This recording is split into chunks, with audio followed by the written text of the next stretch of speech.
灵魂有趣，自在相遇。本节目由年轻人都在玩的 So APP 独家冠名播出。全球美妆健康好物上屈臣氏小程序，感谢健康的美，美的健康的屈臣氏联合赞助播出。时尚先锋耀目登场，华为 Free Clip 2+耳机，闪耀你的每一个 C 位时刻。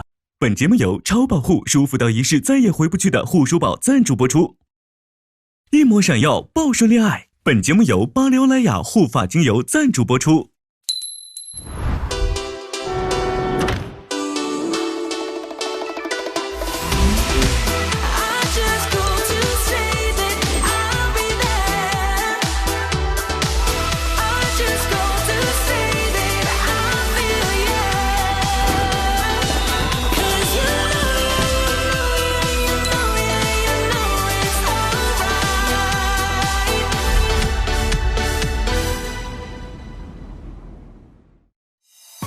天哪，这是我喜欢的地方。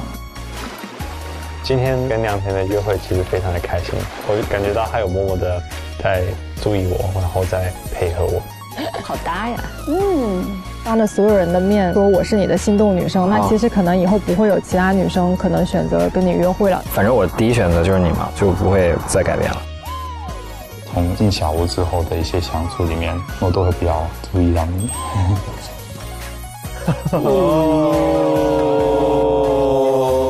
就想问一下，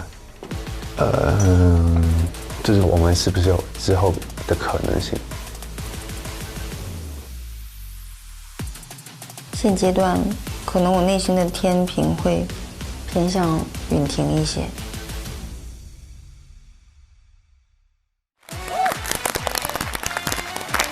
快上 So APP， 灵魂有趣，自在相遇。本节目由年轻人都在玩的 So APP 独家冠名播出。全球美妆健康好物上屈臣氏小程序，感谢健康的美，美的健康的屈臣氏联合赞助播出。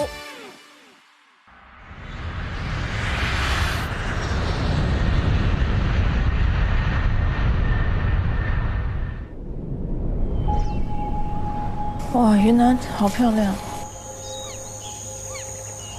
很多人都说，如果想检验情侣是否合适，最好的方式就是两个人一起出去旅行。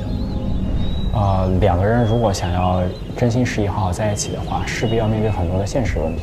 如果把这些问题都解决好，那两个人在一起是水到渠成。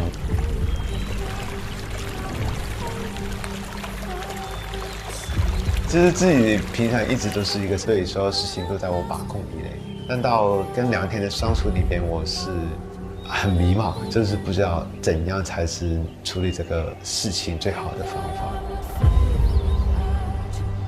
感情这种东西，你本来就是要找适合的人。那如果我欣赏他，我也会希望说他找到他觉得适合的人。那如果不是我的话，是可惜的，可是也会替他开心。如果有机会和那个感兴趣的他一起出去做点什么，应该也能挺开心的。如果说出去玩的话，肯定就是很密集的，大家都是相处在一起。我一定能把我心里想说的话跟他说一下。其实通过前面在小屋时候跟他的一些相处的细节，我会对他产生比较大的兴趣，然后我也会觉得跟他一起玩会很开心，很有意思。不要去想太多关于他的事情，就比较会害怕后面会又遇到什么我意想不到的事情发生，盘根错节，一些对于关系的隐喻。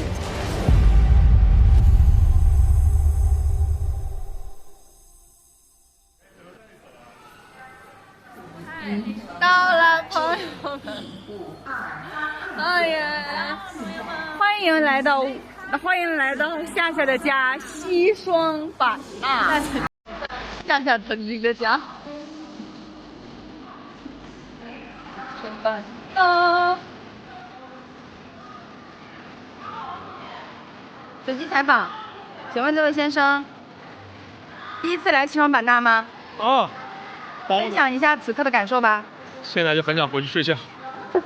这位先生，你呢？第一次来，蛮累的，不是也很期待。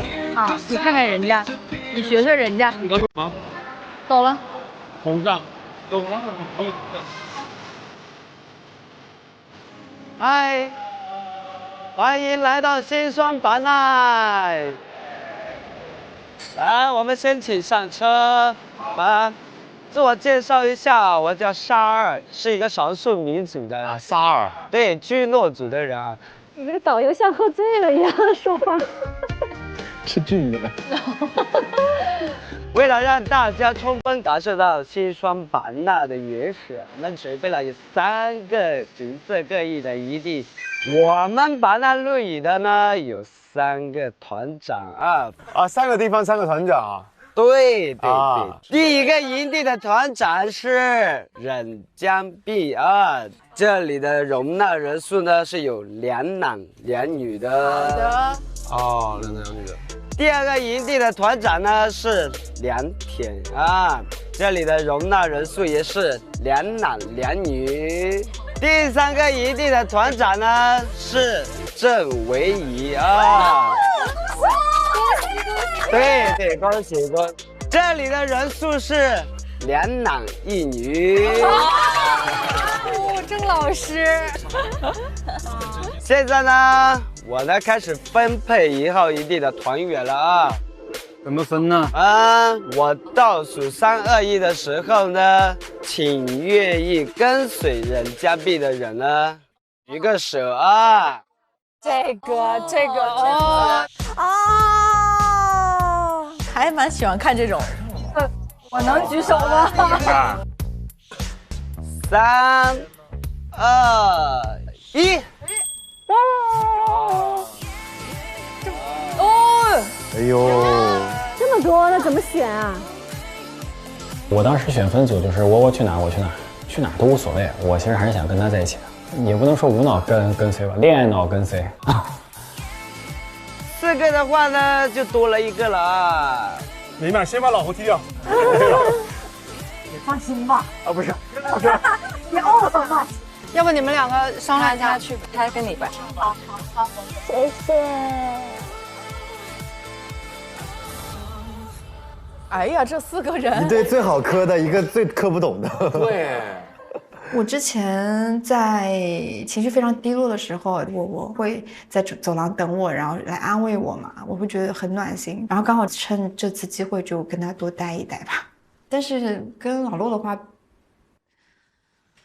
毕竟之前会有一些羁绊在的嘛，我是会觉得有一点点尴尬的。其实当时就听到说会分组别，然后我就当时想赶紧先把第1组给抢了再说，因为到后面如果你不抢，你可能就要进到那个3人组里面。我其实在以之前的约会体验来看，处于那么个境地会有点尴尬。然后我跟良田的一个事情，可能我们在上海就已经告一段落了，所以我就想，那我就是尽早把位置给占了。哦，他们想进3人组，结果碰到夏夏。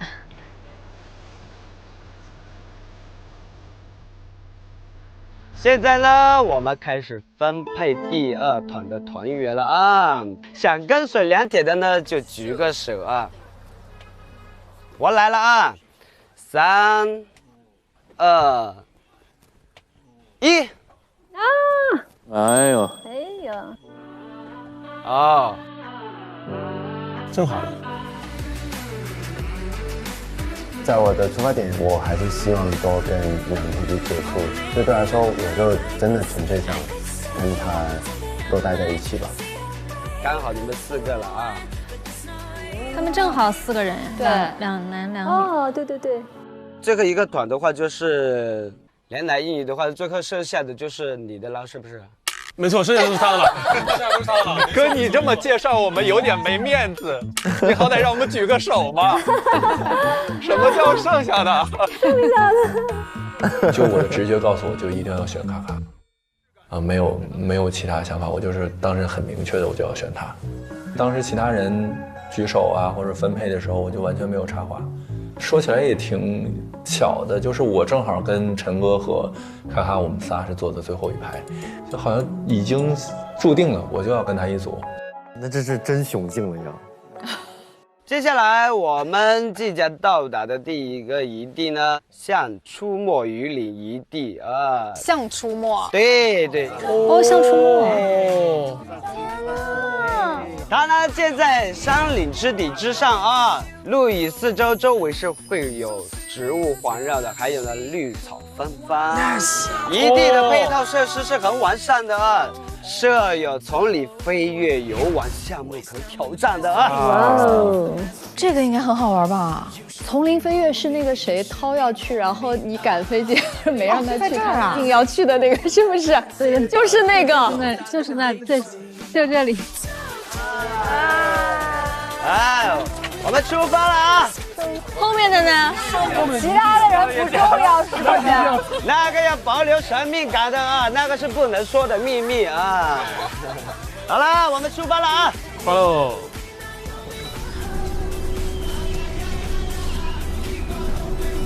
要么真心话大冒险吧？哎呀，这可以。敲七，可以敲七啊，可以。你随便找个数开始行。20、22、23、24、25、26、28。哎，是我吗？还反应了一下。上家问吧。可以。下家问。这次的组员分配你满意吗？这是我分配的吗？就是现在的组员是你里面有你想要的人吗？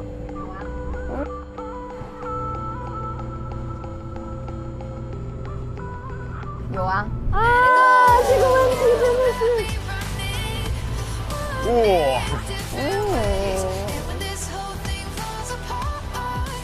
你害羞什么，哥们？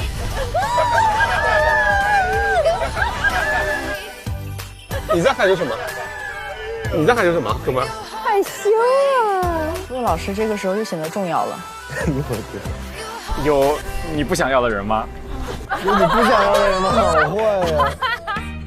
你这问的好成杰，你小心你。没有，都很好。来继续，报你报。我报是吗？31、32、33、34、36，下一个啊！这太慢了，这肯定是啊！我不知道是我啊！这都不输啊！对啊，这往出这行吗？好，我的问题。我团长，你的问题。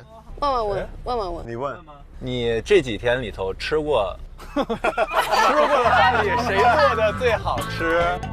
哦，这个问题，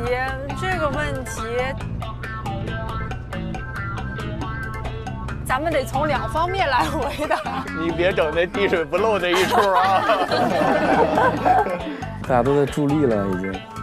讲真，那个真的好吃的话，就是我还是站发问的这位老师好，那你另一方面呢？你快说另一方面吧。另一方面，从这个付出心意的角度，那肯定是侯老师。滴水不漏。我喜欢这种。又不好意思了。侯老师的嘴角都快咧到耳朵根了。哎呀，上头了。一个是用来填饱肚子的，另一个是用来，太甜了，哎呀，太甜了，哎呀，真好玩，这个真好玩啊！好喜欢看这种哦。我什么时候到啊？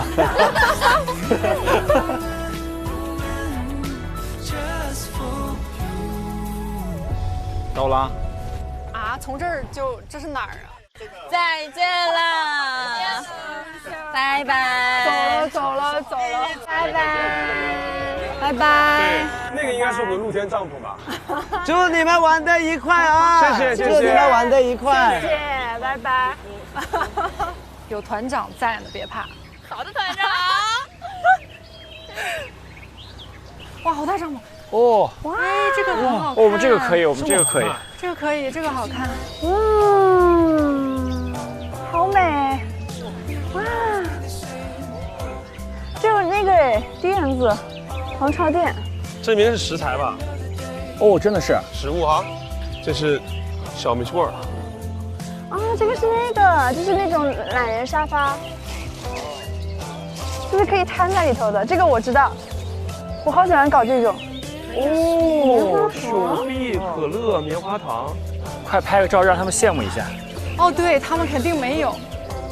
好，我们现在呢就是要开往第2个露营地点了啊。咱们露营地有吃的吗？有的啊，有的，绿色的就能当菜啊，能动的就是热了。哎呀，我们连蜘蛛都吃啊。真的？像这个酸蚂蚁的话，我们一般的都是包烧啊，炒着吃啊。这个花蜘蛛也一样啊。老师，我们的这个能把我吓飞。我们的营地那里会有蜘蛛吗？那是毋庸置疑的啊。吓人！我不想被蜘蛛咬。蜘蛛它也有嘴巴吧，肯定会咬啊。不会晚上睡觉被咬吧？还有我们在这里园里的产销信号是没有的啊，就是要以世界失联啊。没信号啊，没电，我手机也没电了，老师。深山老林是没有电的哦。来，我们的第2个营地到了啊！对，再见。晨儿姐多吃点蜘蛛。干杯！我想哭。啊！都来些小事。野生的快乐。开头有多兴奋，现在就有多紧张。也说不定啊，我们是最这个豪华的一个营地。我觉得一定会有比较意外的元素。对。哇！那真不错哎，真不赖。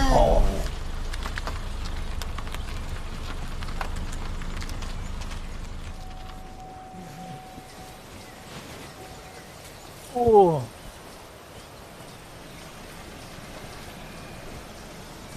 哇！啊！哇，这地方也太开阔了吧！哇，这是马，好漂亮。好美啊！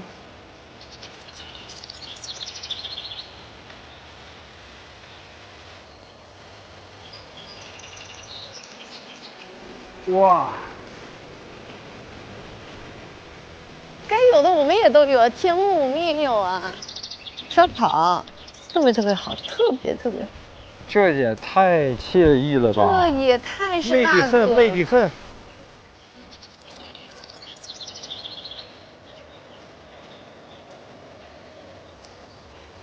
啊，我第一感受就是哇塞，这个地方可太美了，可以看云海，可以看日落，可以看日出，可以数星星，浪漫期待值拉满了。喂！呼呼！喂！呼呼！空气也好甜，哇！我们来张自拍吧。哇！这个光子好棒啊！哦，这个光好棒。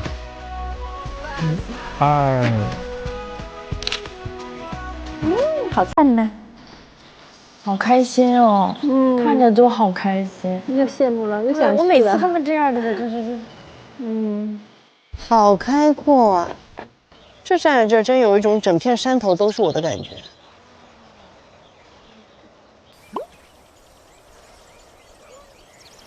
Hello， 给我来一个侧脸。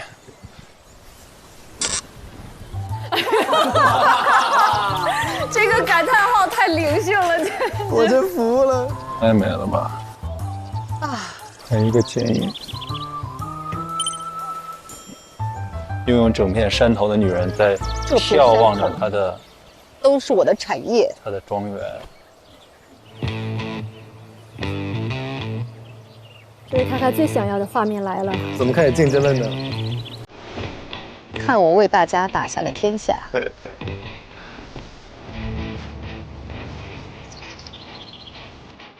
你看那边那个山峦层叠的，真的好好看。卡卡像领导来看自己的这片地，给领导记录下这个。对。山峦层叠，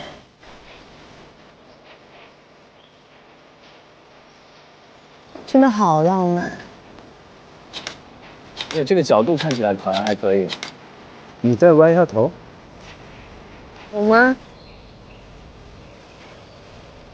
哎，赶快看一下拍的怎么样？哎呦，哦，我操，这个拍的好，怎么样？可以可以。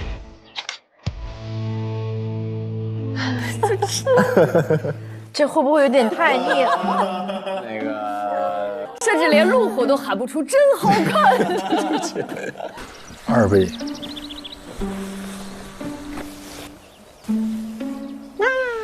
我就把这个处理掉。什么东西？哦，那个 AI 消除是吗？对。你甚至把丁达尔效应都拍出来了，这个手机被你玩转了。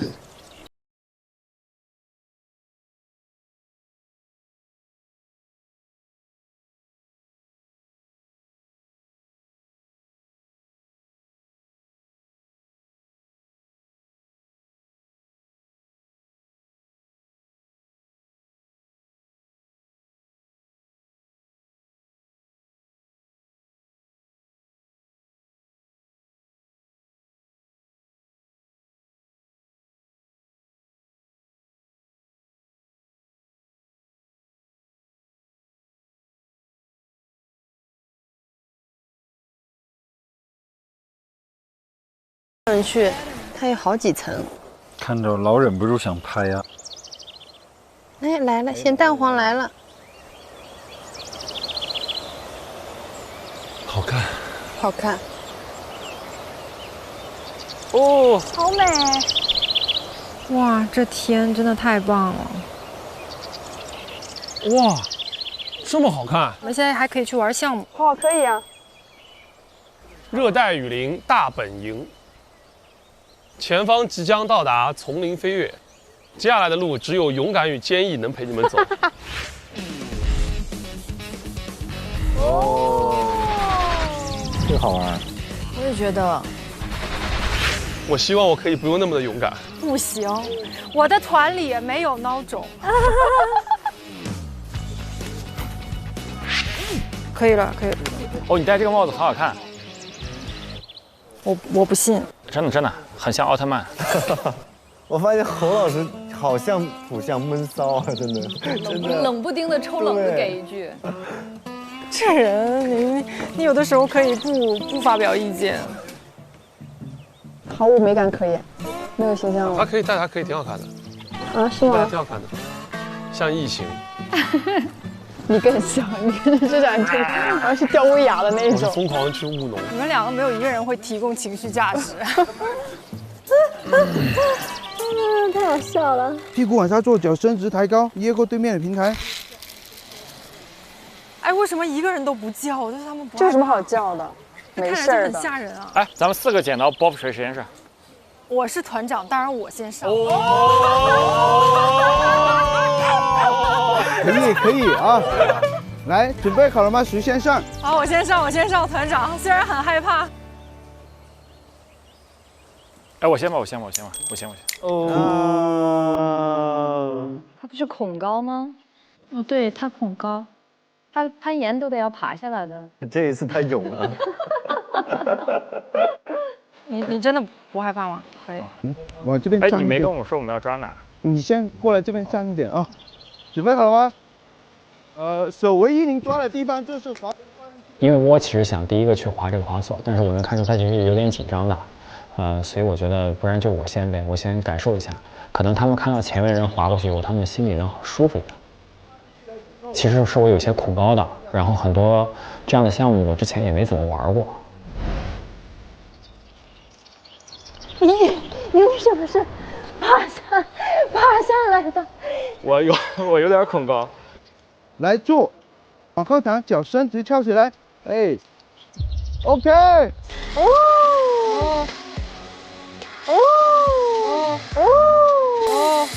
其实他很怕的情况下，他就冲在了我的前头。这确实就是我意料之外的事情，因为那个游乐攀岩的高度跟这个山谷的高度是完全没有办法相比的，所以就是当时真的非常意外，挺开心的。满的心里印在嘴上，我真服了，真的。有点恍惚的。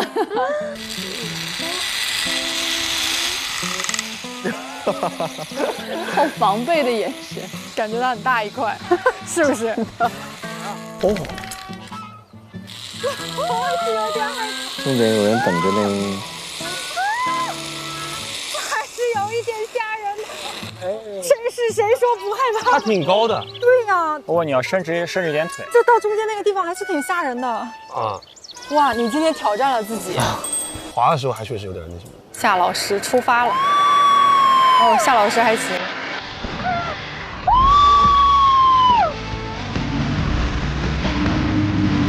这很厉害。他好帅。给他这个角度也太好笑了。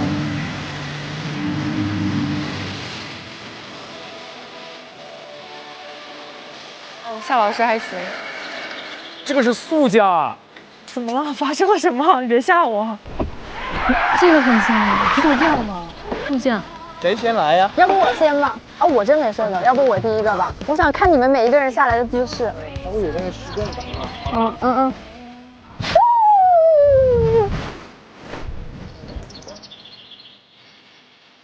我可不可以直接跳了？就是直接。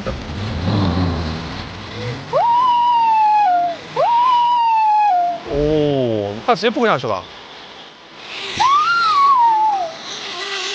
好自由的感觉，好喜欢冒险。他竟然跟我们挥手，真的是把我送走。他可能觉得自己像一只小鸟。是，他觉得应该自己很美妙。这么高？天哪，这么高！31米，这样子说。哦 ，damn， 这太高了。哦，这一集是垂直下去的一个是吧？对，而且速度还挺快的。就在这儿你是没有退路，你首先要把这个跳完再说。可以倒回去吧？哦，倒不回去。倒回去。所以势必要跳一下。哎呀，就应该上一站就结束的。结束了。刚刚你就应该在说，哎呀不行，我下不去。人总是这样的，就是该放手的时候你不想放手。你们准备好了吗？我好了。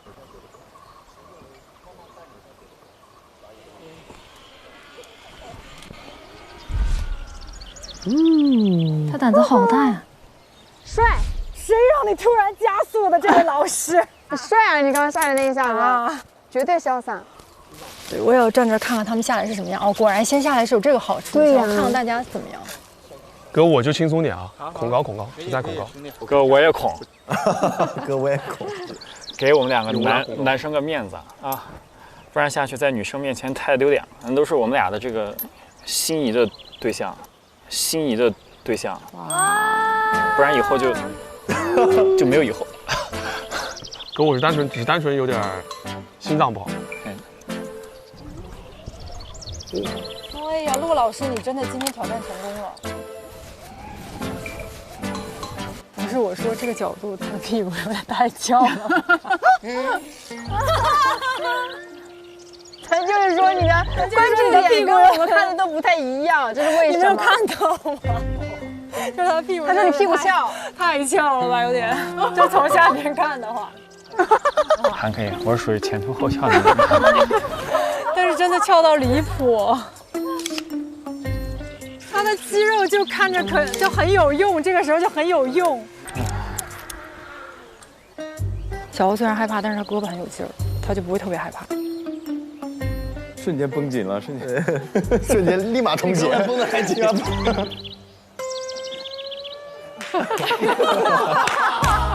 好像在做腹肌。哇，我还是换这个吧。当我们共同克服这项困难的时候，我们俩就觉得我们的情感链接啊和心的距离就会更近一点。哎，不行，他走的好晃呀，这位哥。我怎么感觉是你在晃我呢，姐？我都没动，你看我这会儿都没动。他俩摇来摇去，不知道谁摇谁。不是这位哥，他给我晃的我快飞了。不是，你看我自己都快飞起来了。你等他走完，你再慢慢走。别急。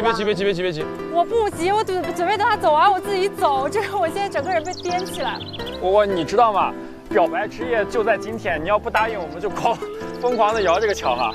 哎呦，就有一种老太太过河的感觉。老太太过马路不扶不行。对，老太太过马路不扶不行，别逗我行吗？老太太玩高达瞎掰，老太太抹口红给你。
好想加入他们起个哄，有没有？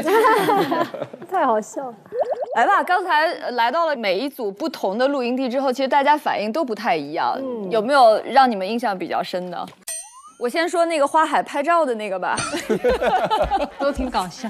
我张哥真是知行不合一，一方面跟自己说着，哎呀，如果要竞争就不是对的人；另一方面夸夸跟那儿拍，来都来了，而且他反应但凡慢一点都没那么好笑。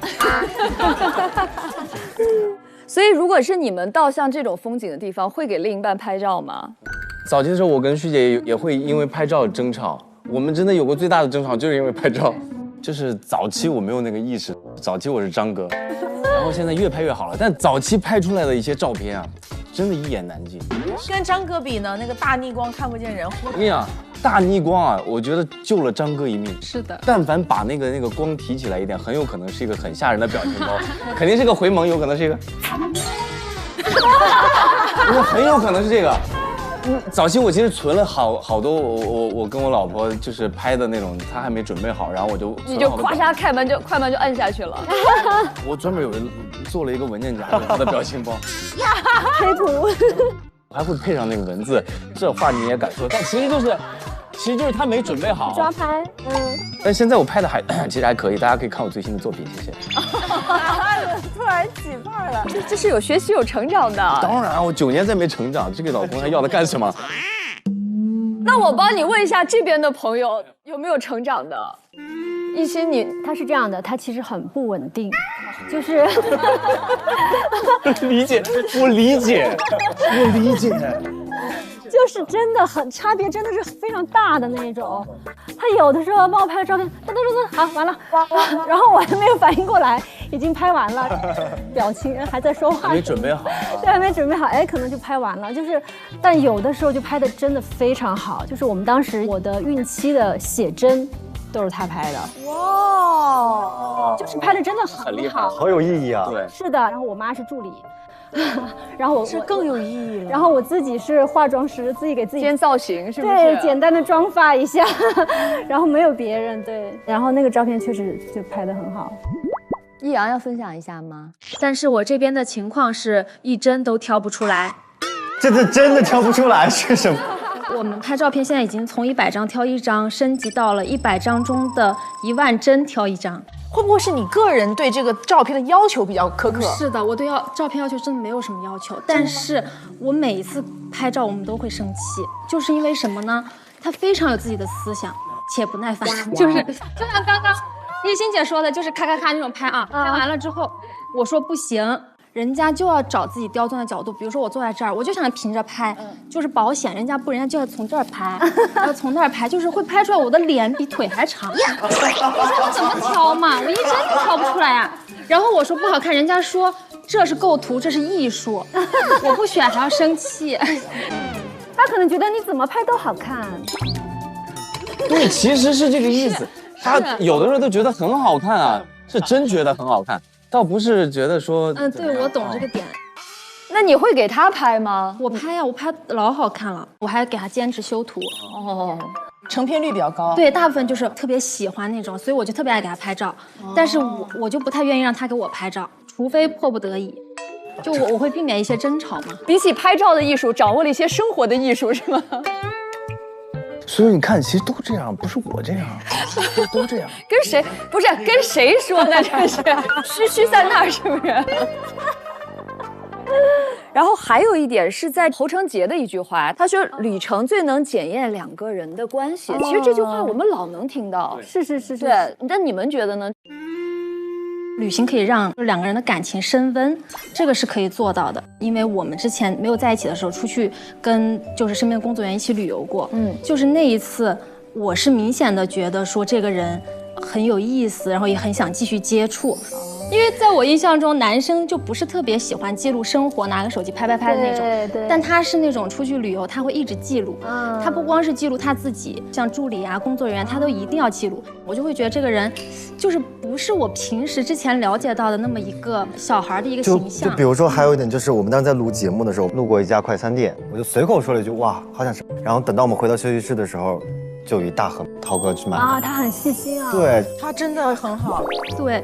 所以我就会觉得这个人非常的善良，且非常的照顾到每个人的情绪。就我觉得旅行是可以看出来一些东西的。对，我非常赞成，而且我自己会非常希望，如果是两个人出去，我希望只有我们两个人，然后所有的事情都是我们自己去完成，然后这个过程当中其实会发生一些状况外的事情。因为我会发现，就是当你多年之后你再回忆起来的时候，往往都是那些状况外的事情。对，比方说可能错过飞机啦之类的，对方是怎么处理的？我觉得这个态度，用什么状态去面对这些问题，也能看出他的一个人品。所以我觉得还是非常有用，而且我觉得一场还不够，很多场，多来几场各种各样的。他的原话是钱钟书《围城》，里面说的是。旅行是特别检验一个人的人性，就是当你舟车劳顿的时候，你的本性会暴露无遗。对。如果当你暴露无遗之后，你们还能相处，不相厌恶的话，就代表你们有一定的感情基础。所以我觉得这个阶段其实挺考验人的。对，挺考验人。对，是的。好，我们的旅行还在继续，一块儿去看一下。齐玉玲，我想要个。能吃到一起的人，刚为你做的，快尝上。这次是能玩到一起的人，在一起吗？希望他是对的人。上所有 APP 遇见懂你的有趣灵魂。哇！好，那我们开整呗。可以开始。把弹药门扔过来，然后这边我点，然后就啊，生火我也要参与。他喜欢玩火，我喜欢玩火，我是一个喜欢玩火的人。好俩，有来有往的。你最近总是在玩火。我跟你讲，出门生火这个事情交给我，你们就不信，就是你们帮我捡树叶，我也能点着。连猴哥的心都点着了，啥点不着？树叶跟木材是好烧。那我们给你捡点树叶呗。对，如果有木棍的话，也是好用的。好的，姐。我看那个木头棍有很多，对，可以，就往中间扔吧，你就扔这儿没事，你就横着扔这儿没事。所以就2根吗？好的，姐。要被气死。有那味儿吗？有。他对他讲话的态度已经就是超过朋友的那种随意感了。可以的，可以。现在可以了。小心别崩你身上。哦，果然还需要经验啊！成功了。哦，好暖和。很棒。下来一个人在这做菜，我们3个人在这玩火。有可能只是为了逃避陆金丹。啊。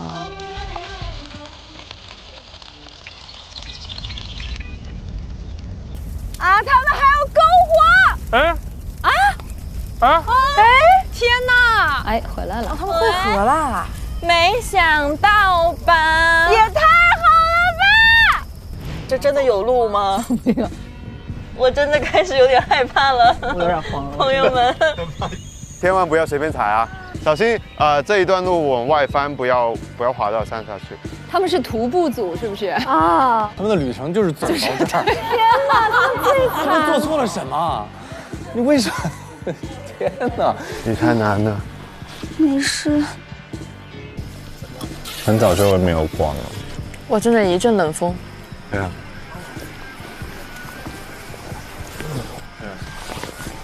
真的太冷了，在那个地方。我们去到西双版纳之后，发现并没有我们想象中那么热。然后我们下去到那个下面那个深山老林里面之后，其实那个气温又降了一些。然后我们衣服带的都是夏天的衣服，所以当时就觉得确实是有点难熬。好惨，他们这看起来。那我们去攻打别的营地，走，Let's go！ 哎，他们在干嘛？在吃。啊，他们还要篝火！哦天哪！嗨 ，Hello， 我的天哪！没想到吧？也太好了吧！凭什么你们？凭什么？真的凭什么？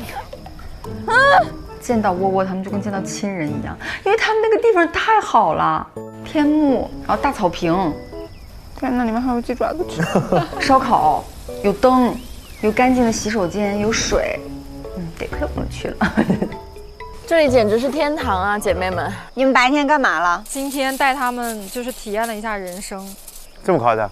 我们恐高，然后带我们去滑绳索了。你们还玩了哦，但那个绳索真的挺恐怖的。不是真的很恐怖，就是你知道骆老师有一段时间脸不是嘴直接煞白的。我有点想玩。明天可以玩吧？不知道可不可以？我们早点醒来。你都不知道我上了一下这里的厕所，我有多开心。我来的路上在车上偷偷的抹了抹眼泪。我们俩在速降的时候也偷偷的抹了抹眼。猴哥都变幽默了。来，放那个盘子里。我的肉。你的肉，你的肉。哎，我的鱼掉了。这是鱼啊！哇塞！幸好现在过来了，不然他一发现的时候一定会。掀桌子。小虎真的好可爱。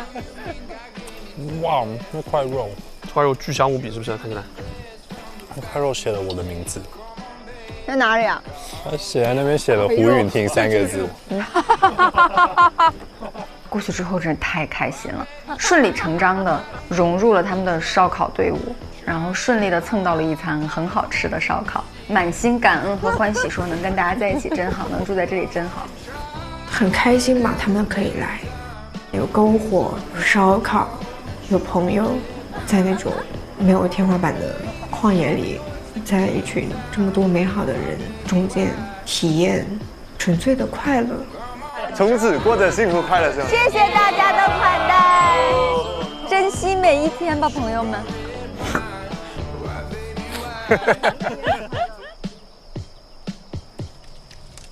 我们要不玩下那个3、2、1木头人怎么样？可以啊。来。怎么了？哎，这不是在玩啥？木头人。哦。这样，最后两名就面对面对视，好吧？哎呦，输的最后那个人对对面的人深情对望说：“你好，我爱你。”哎呀，他挺会整的，洛哥。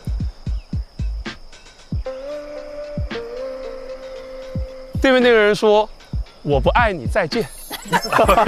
”OK， 反正不关我的事。OK， 当然。来，下一轮。嘿，下一木头人。回到原点，动作回到原点。猴哥咋了？下一木头人。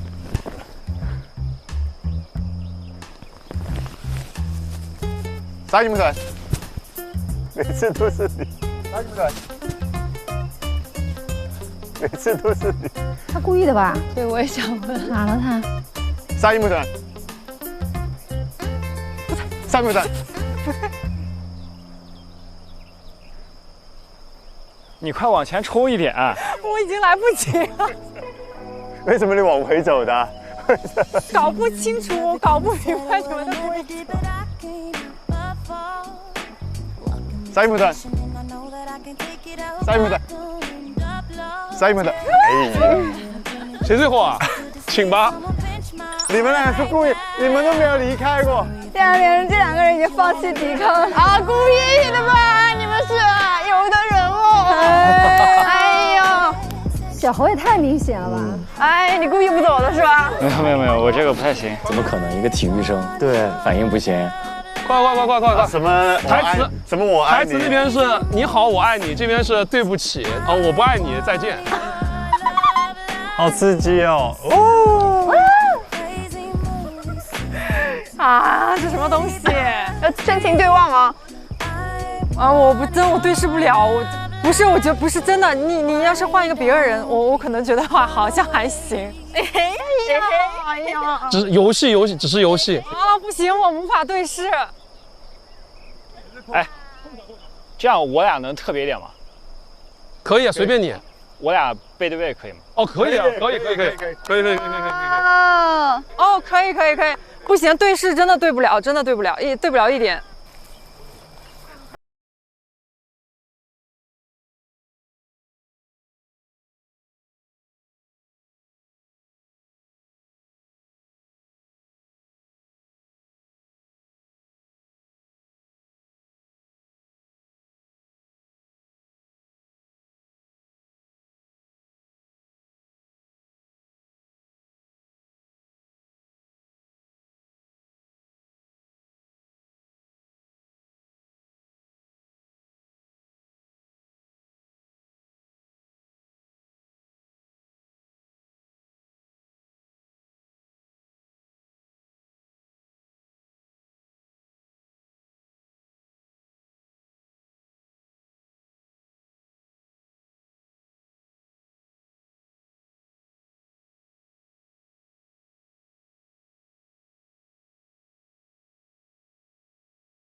哦，很好。可以。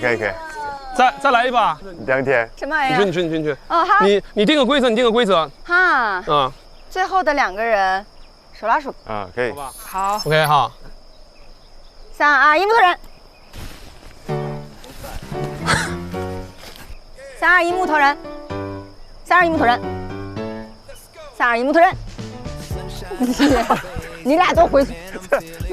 回来呀！你动了。3、2、1，木头人。3、2、1，木头人。3、2、1，木头人。可以了。我摸了好几次了，一直在摸。哎呀！骆俊帆、苏永豪，他俩是什么惩罚呀？我个人认为我们摸了2次，所以有倒数3个人。啊？我们3个人都过来，你过来，快点，你过来。游戏规则不是这样设定的，不好意思。没有说结束，你过来，快点，你过来。没有，就是结束了。没有结束，快，你过来。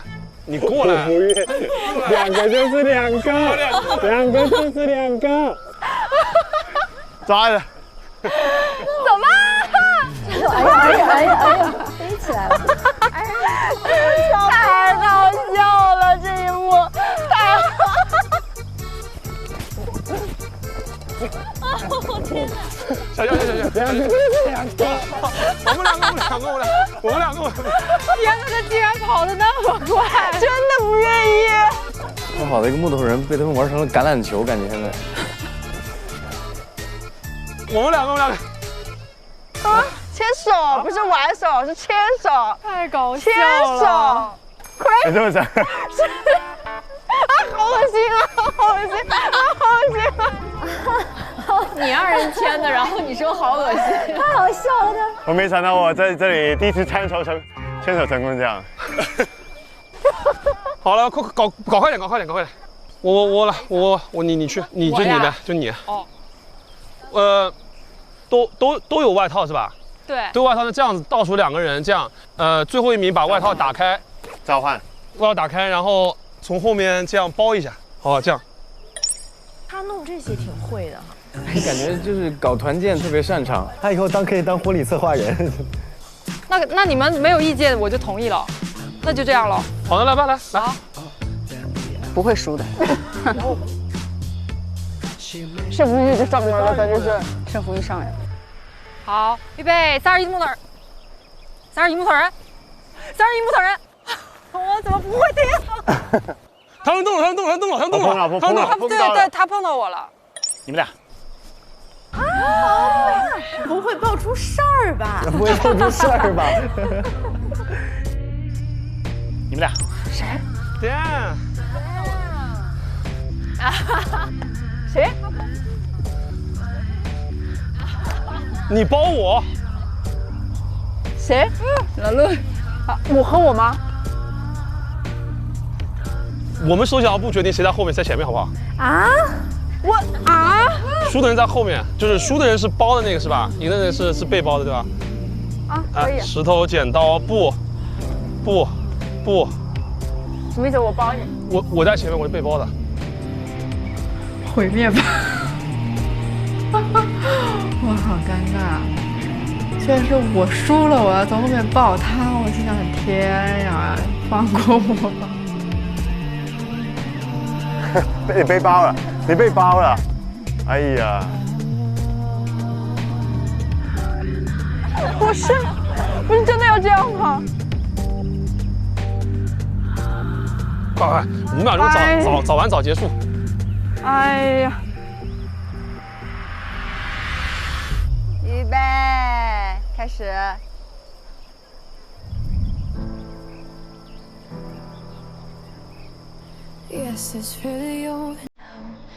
我这么慢的5秒钟，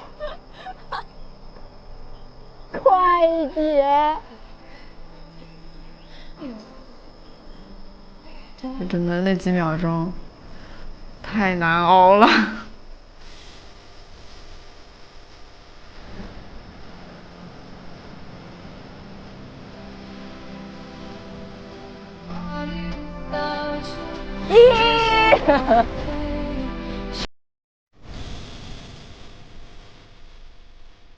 跟老陆的话，有这样的亲密举动，我是会觉得有一点点尴尬的。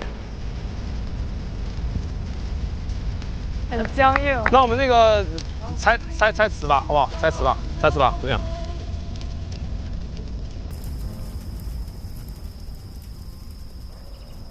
在所有的人里面，我其实是最想跟他一组的，因为这样可能我们会有一定的空间去交流，把我们之前可能有点倒退的关系去弥补一下。我是非常不希望我之前的一些行为让他在这个小屋里面感到尴尬，说好像大家对我都没有兴趣。我希望他也能持一种开放态度，哪怕是朋友相处状态去享受约会，因为他真的是一个非常非常优秀的人。风绳该怎么固定呢？翅膀上的一系，然后这个现在就是要听我们徒步专家夏，这个绳子要拉往外拉的，这里，我到第一个吧，我想看你们每一个人下来的姿势。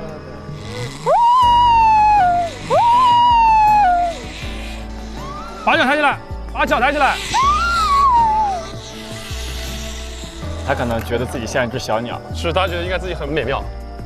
再不管怎么样，也希望我们能够以朋友去相处。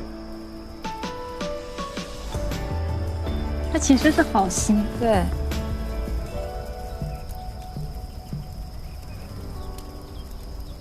走吧，走吧。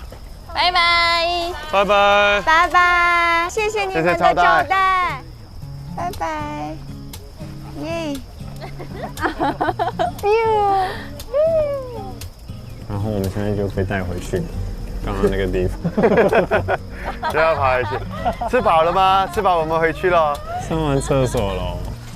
我很好奇，另外3个人在干什么？对，那个我说那3人肯定很惬意，就是因为他们都不需要就是跟大家一起协作，就说明他过得很方便。你们吃，我先去沟夫那儿，因为有点冷了。好。你们吃好就过来哦。嗯。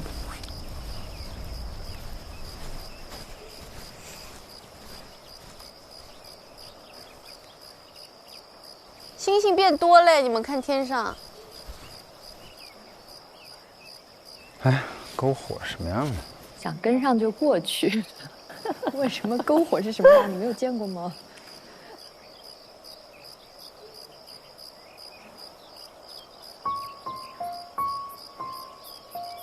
之前其实频繁的互动约会，然后突然戛然而止。我今天还能吃很多很多东西，再省的地方就省一些热量。2个人好像没有任何的交流，没有任何互相解释，就觉得这样好像不是一个很好的方式。啊，你先吃，我去那边看一眼。行，我马上也过去。好。当时在车上让我们分成3个小组活动，我当时纠结了一下，然后最后还是选了韦影那个组。就是其实我觉得这是一个挺好的机会，去跟他把一些事情我们一起来谈清楚。之前毕竟没有一个敞开心扉的一个沟通。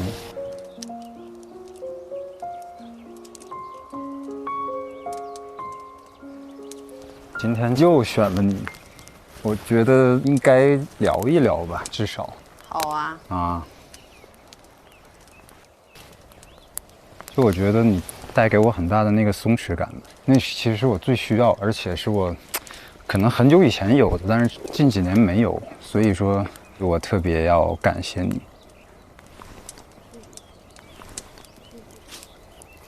就是说，如果我能给到你任何力量的话，对呀。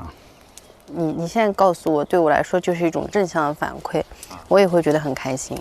对，上次好像你也提到过。对，因为其实是这样的，因为我觉得我们约会2次过之后，其实是互相有一些好感的，对吧？嗯哼。但是就是有的时候你就会觉得，哎，这个好感到什么程度了呢？我就给了自己一些空间，想了一下。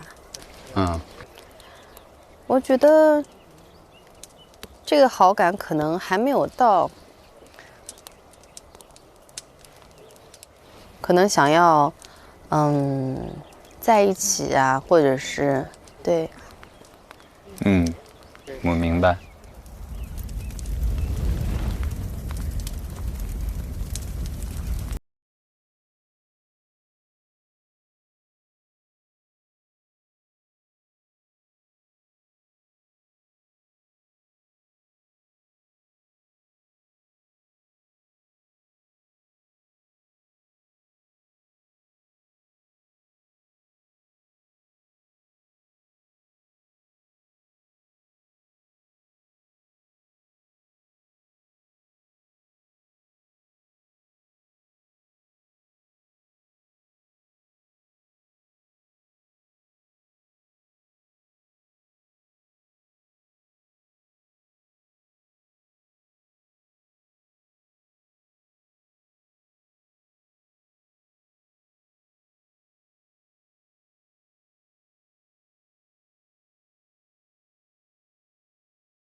我是想说，当然我能在这里找到我人生的另一半，这是上签。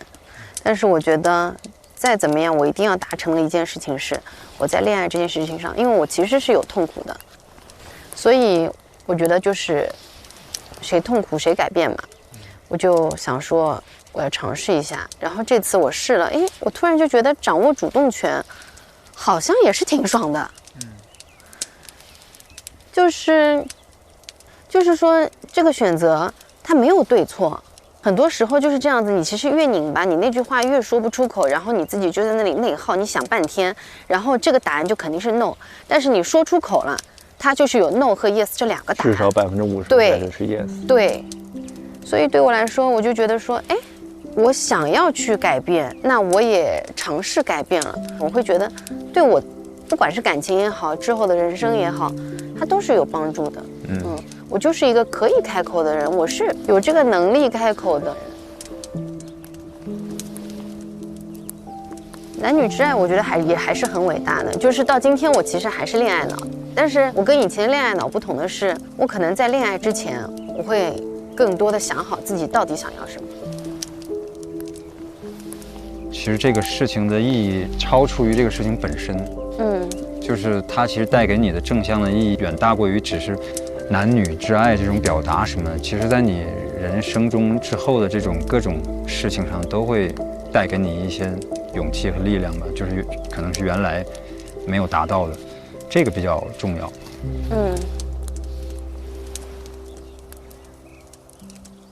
我勇敢的去主动的去找他谈这个事儿，真的是突破了一下自己。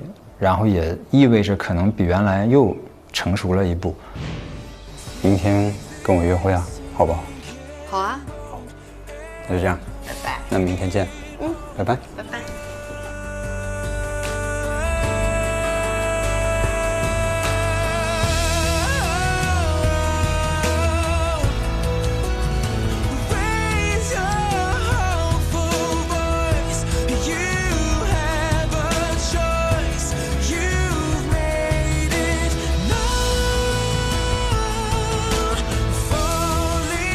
我没有想到说是你先开口，其实我会觉得是我们有一个什么样的机会，然后我来主动开口先说这，我没想到是你主动邀约，因为这件事情我觉得不管是我开口还是你开口，它肯定会被解决，但是由你开口，我会觉得更开心，我会觉得陈哥他保留少年感的同时，他又有一些成长。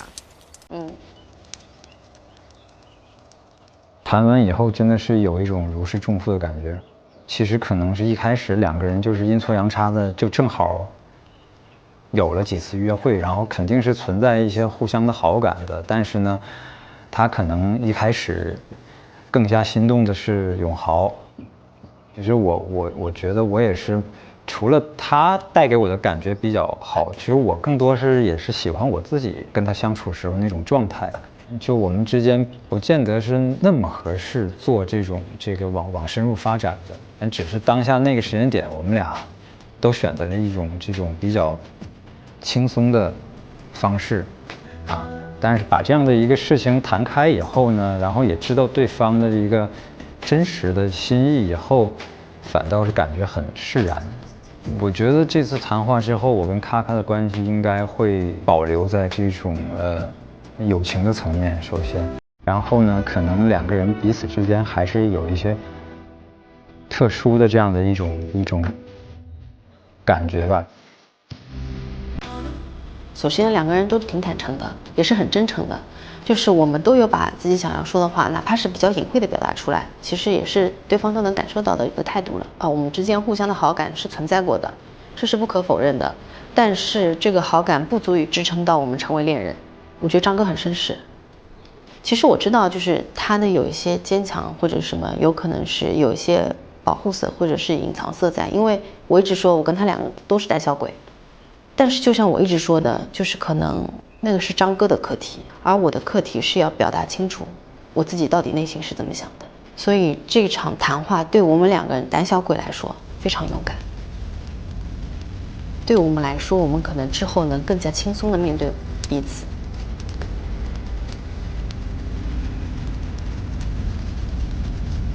漂行吧，聊开也好。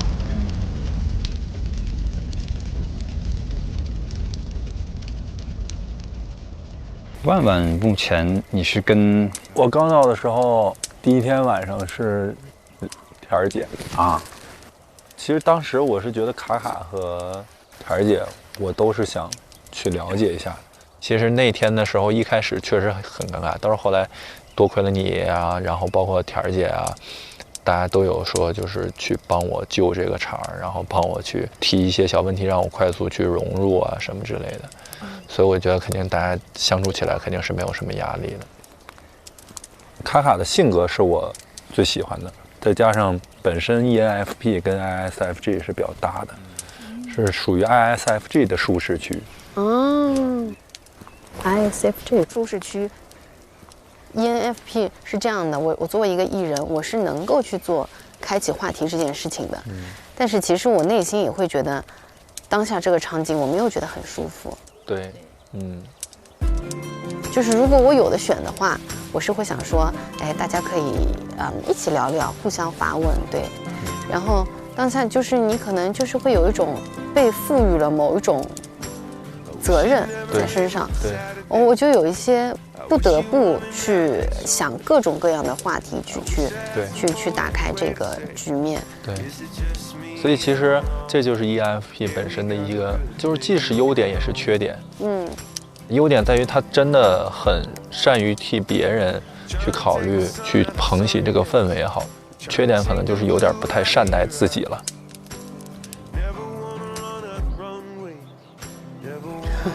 所以这也是为什么跨年那天夏给你说那句话以后，你们都那么触动了。我非常能理解你那种心情，而且不用夏说，我自己也是能够感受到，其实你也并不是很想说在那种场景下我说那么多话，但是可能你本身的性格就导致你主动去承担起这个责任。你会觉得，如果我不说的话，别人也不说，那可能他是不是更尴尬？就这种感觉。太懂我了。所以这就属于什么？快乐小狗的话，它就是很能照顾到 ISFJ 的一些心理上的需求，然后同时呢 ，ISFJ 是小护士，又很细心，又能够反向的去照顾到小狗的情绪，因为小狗也有累的时候，小狗也有跑不动的时候。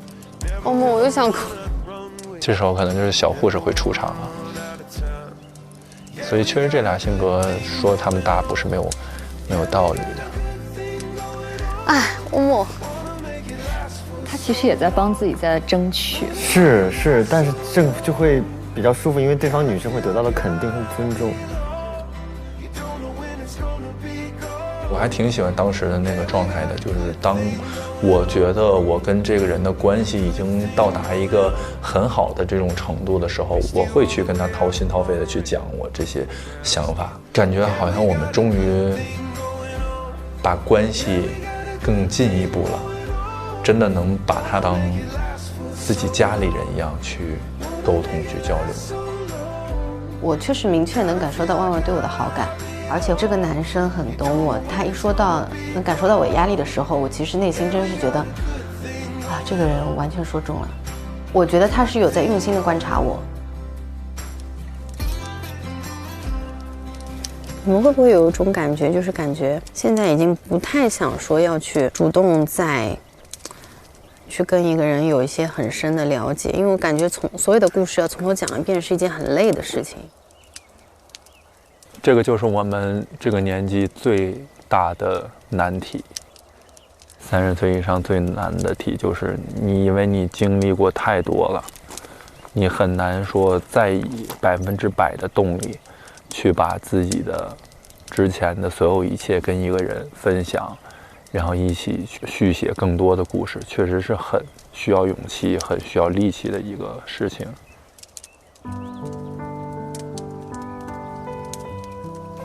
而且这些故事是这样的，就是当下发生，其实当下的感受，就是很多年以后，我可能再拿出来品这件事情或者这个人，他又是不一样的，我就会觉得，哎呀，我要怎么样才能跟你把每一步的我的这个心情变化都跟你说明白？然后圈子就变得越来越有局限性，越来越小。但其实有时候我也在想，是不是我们给自己设限太多了？是不是可能还没有遇到那个就是真正适合你的人？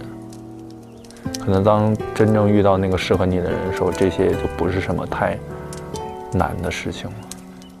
他首先接过了话题，然后但是又告诉了这个其实是有可解性的。对对。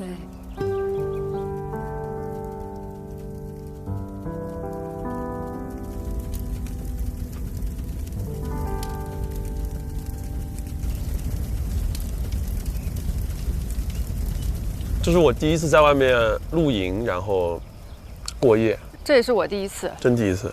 这是我们的第一次，是吧？都第一次啊？对对对。你原来是这样在家里做饭的人吗？在北京，我读书最后就自己住嘛，我可能会自己做。你觉得你是个很会照顾人的人吗？因为我感觉他挺会照顾人的。我其实不太会。那你没有想过，比如说还没有在一起之前，你说，哎，我想要去为您改变，或者是会做一些我之前没有做过的事情。那比如在一起以后，你发现，哎，我在一起了，我好像没有太多的这个必要，我不太想做了。女生会有个落差。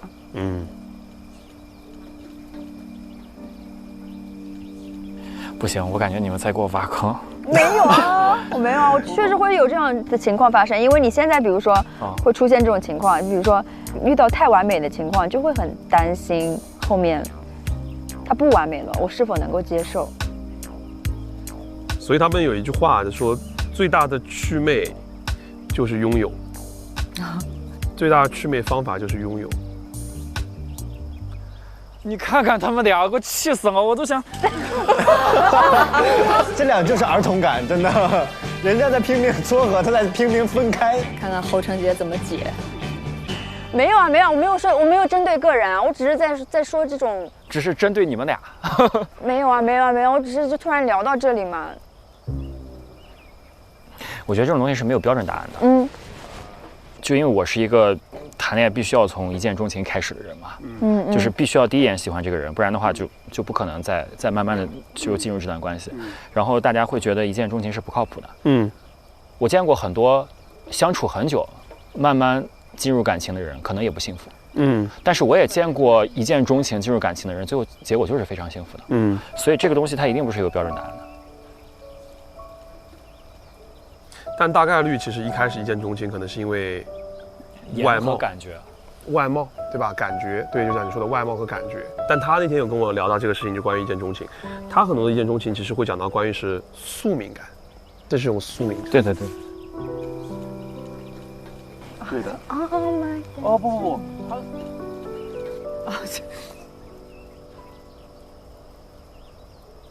那我打个比方啊，万一比如说你很冲动的去做了一个这样的决定，然后相处之后发现它不是你的宿命，你会怎么样呢？就分手吧，这是很简单的事情。侯成杰太难了。我好像进了一个鸿门宴，怎么回事啊？没有啊，我就很好奇啊，我没有说针对个人啊，就说你一定说我怎么样，我是说你之前的一些经历，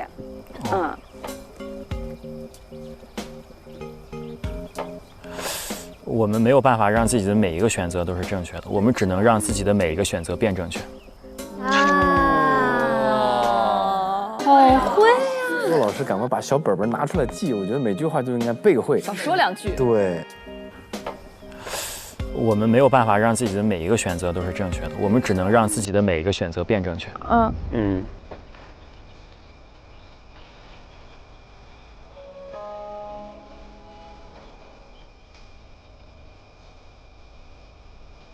我觉得这个是对的。比如说举个例子啊，老胡，假如他对一个人感兴趣，他会说：“那我们万一异地会怎么办？”他是在你们已经达成了，比如说我们要相处下去，或者我们已经在一起恋爱之后才考虑的事情。对，因为这个事情你自己考虑半天，那万一对方愿意来你城市，那万一你在他的城市里面可以找到这样的一个落点，其实它不能成为一个问题。但是你为了一个预设，不断的思考这个问题，其实本质上是给自己自寻烦恼，不断的把自己给绕起来。因为这样的问题可以无限的延长。比如说，那万一要结婚，那万一要孩子，那万一我们父母不同意，但这些事情完全不知道，因为你没有经历下去。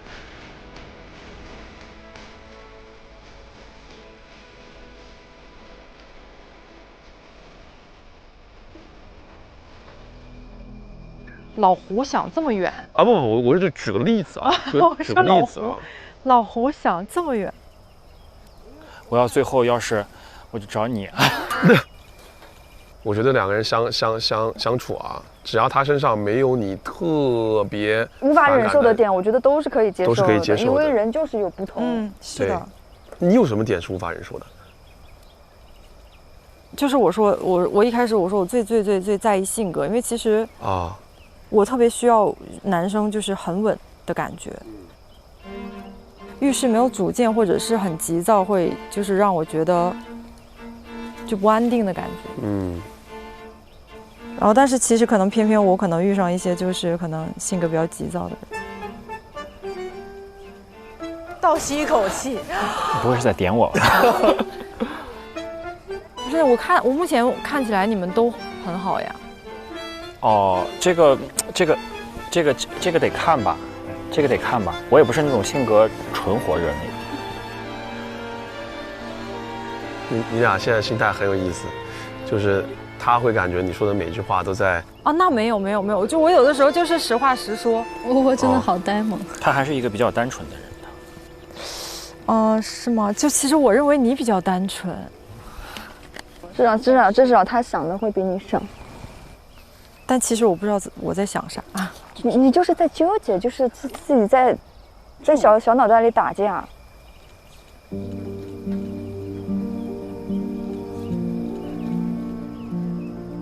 对，其实我觉得那天我跟你聊天的时候，就是夏夏，我跟你聊天的时候，夏夏说他就是，如果他觉得他可以确定或者什么，他可以冲。然后我说我觉得这一点，那我可能就是落后于整个我们小屋里边的女生，我可能是那个会最不会冲的人。是的，其实对于他来说，如果不感兴趣的话，就完全不会给侯老师这么多机会。是的。我觉得就是因为年龄问题，比如说我今年30岁，我再遇到一个我喜欢的，然后我再犹豫再错过，我会觉得我不知道下一个再有什么时候要遇到。就是会有一个时间成本在，然后以及一个沉没成本。确实会有的。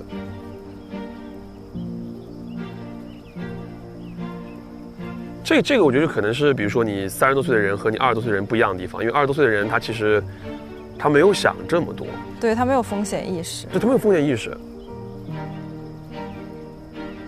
就是我现在有一种心有余而力不足的感觉，我就是感觉就是这个事情如果真的到我面前了，然后我用什么样的状态去面对它？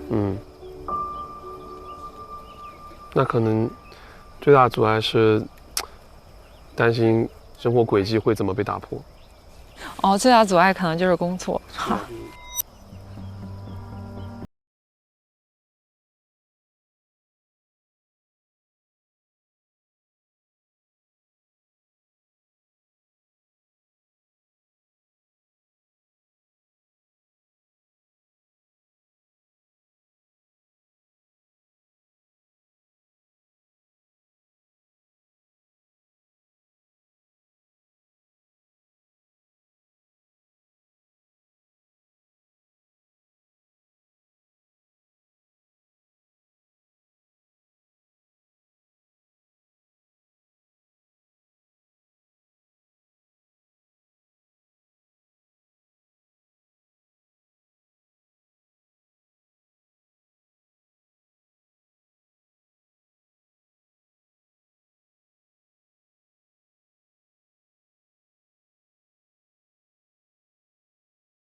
一种体验。我笑死，我一想还真是哥一半的时间都花在我身上。这大实话不要这么说，你很影响歌的销量，影响歌的市场，影响歌的市场，是歌的市场。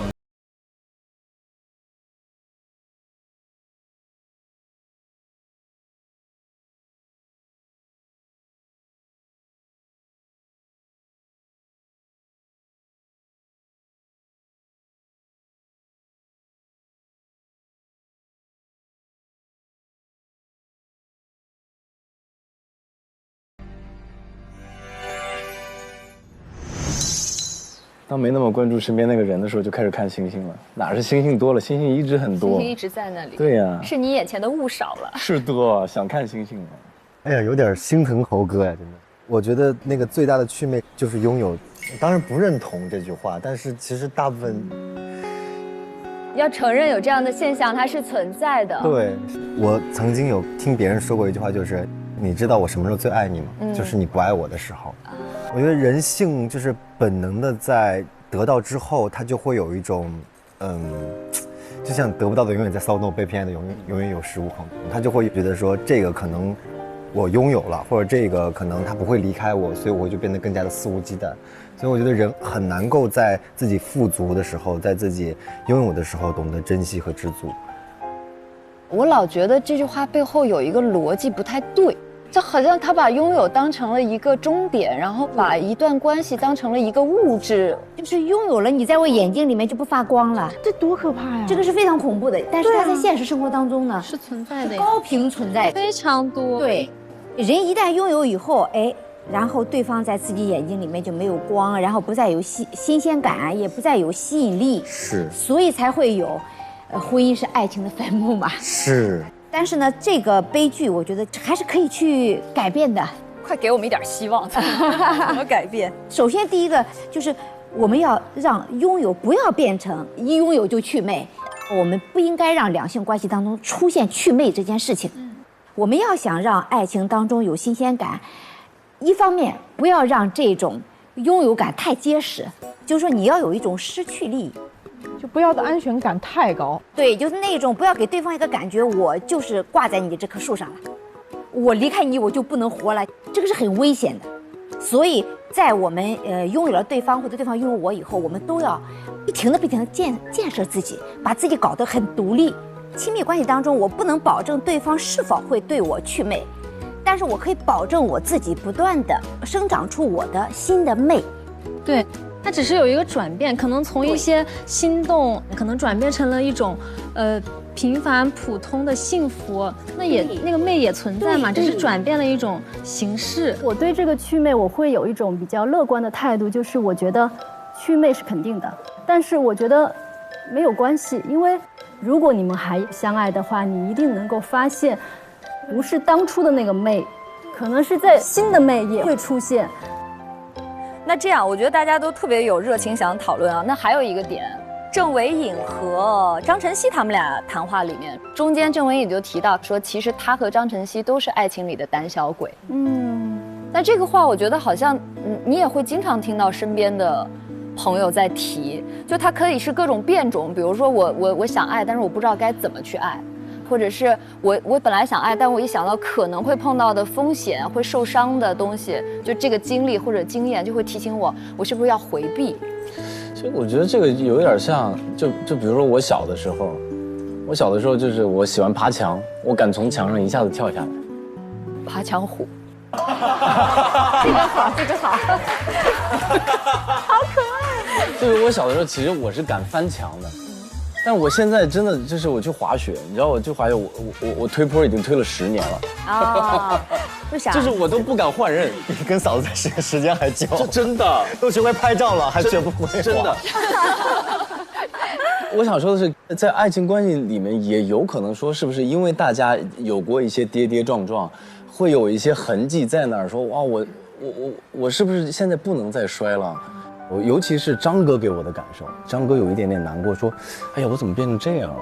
就是他都敢创业，但是在爱情里面甚至不敢往前再走一步，就这让我看得有点难过。其实是，所以就是我特别能够被窝窝和侯老师打动的点，就是我觉得他们是双向会去选择、去考虑、去衡量的。你说到窝窝跟侯成杰，他们也有一段话，从面对面的说我爱你，然后被侯成杰变成了说我可以跟你背对背，然后你只需要回答好的，而我说的话是很高兴遇见你。就这个事儿一发生的时候，我感觉大家都觉得侯哥呀，还得是侯哥呀。就我真的觉得侯哥开课吧，真的，我办卡，我学，我好好学。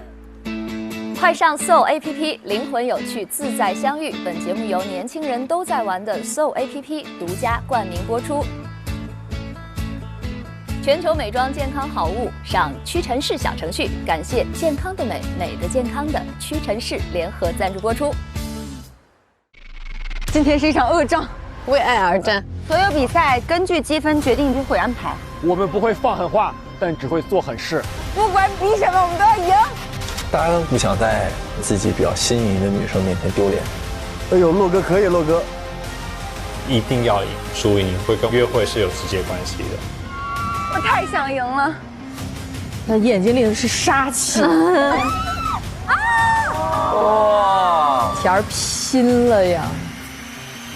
爱的力量，这泼水节吗？是不是？这太棒了！我看到他在里面泼得很开心，释放自己的情绪，我觉得很好。他还挺合拍的。哇！狂野的一面被你唤醒啦！快乐就是这么简单，跟我聊天就有。他们应该是最开心的一对了。大家在镜头前面，他的一些动作跟心态其实可能会走形，在生活中也许未必是这个选择。这个压力我暂时可能承受不来，我一定要好好的去考虑一下。也没什么好评价的。好好说，危险啊，危险发言。我怕给你越描越黑了。哎，我问的问题真够可以。什么意思？不是，这是个什么镜头啊？你看你说出什么恶心的？名场面来了，名场面。打直球啊，我万，你们俩斗吧，没我事儿了。感觉我看的都使劲了。对啊，我们是去走秀的吧？万万要去打架了，感觉。我连老侯都没有，比起老骆还是幸运很多。谁疯狂也起最佳，本书知识的伟大，专属的配料留下。你们要去采购吗？你去不？我在想，我好懒得动啊，我觉得很给我记好。但是小红说她要去。苹果，那我去一趟呗。咦，这两个不会是窝窝剩下没吃的吧？这什么情况？这不是我的。这不是你的，但也即将是你的。哦，是这个意思呀。老师甚至还有年糕。对啊，太棒了！你说的我都有加。上微博参与半熟恋人话题讨论，分享你的爱情观点。独家社交媒体平台微博，首席合作媒体新浪娱乐、微博娱乐、微博综艺、新浪综艺，更多精彩内容尽在新浪娱乐、微博综艺、新浪综艺。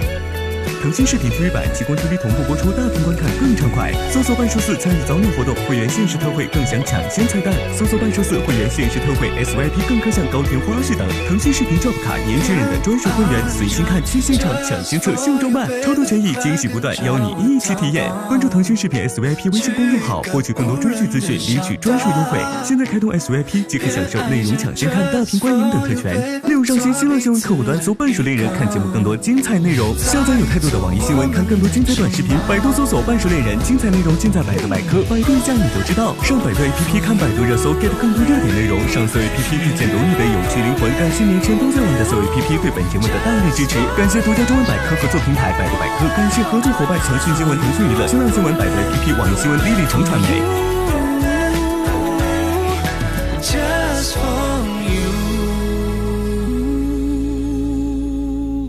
SYP 每周一、周二中午12点更新 ，VIP 周二、周三中午12点更新，会员抢先看一周。每周三更新 SYP 专属礼包高甜内容提前看，周四、周五更新真人秀加更和陪看，更有惊喜活动福利不定时放送，精彩不断，课堂不停。